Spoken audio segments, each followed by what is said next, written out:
నేటి విద్యార్థులు క్రీడా స్ఫూర్తిని మరింతగా పెంపొందించుకోవాలని ఖమ్మం పార్లమెంటు సభ్యులు రామ సహాయం రఘురాం రెడ్డి పిలుపునిచ్చారు.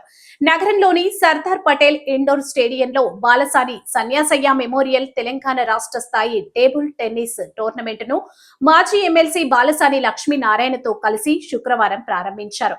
క్రీడాకారులతో కలిసి కాసేపు టేబుల్ టెన్నిస్ ఆడి వారిలో ఉత్సాహం నింపారు. ఈ సందర్భంగా ఏర్పాటు చేసిన సభలో ఎంపీ రఘురాం రెడ్డి మాట్లాడుతూ పాఠశాల స్థాయి నుంచే వచ్చిన క్రీడలు సాధన చేస్తే బంగారు భవిష్యత్తు ఉంటుందన్నారు.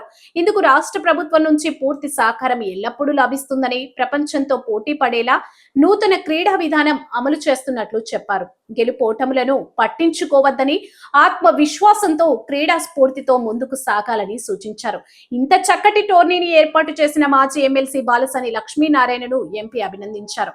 అసోసియేషన్ బాధ్యులకు జ్ఞాపికలను ప్రదానం చేశారు. ఈ కార్యక్రమంలో DYSO Sunil Reddy, table tennis association అధ్యక్షులు బాలసాని విజయ్ కుమార్, కార్యదర్శి విఎస్ఎస్ మూర్తి, డాక్టర్ రవి మారుతి, కాంగ్రెస్ జిల్లా నాయకులు కొప్పుల చంద్రశేఖర్, కార్పొరేటర్ మిక్కిలినేని మంచుల నరేంద్ర, టిఎసి సభ్యులు ఉమ్మినేని కృష్ణ, ఇమాంభాయ్, నాయకులు స్ఫూర్తి ఓం రాధాకృష్ణ, చల్ల రామకృష్ణారెడ్డి, మొగలిచర్ల సైదులు, విప్లవ్ కుమార్ తదితరులు పాల్గొన్నారు.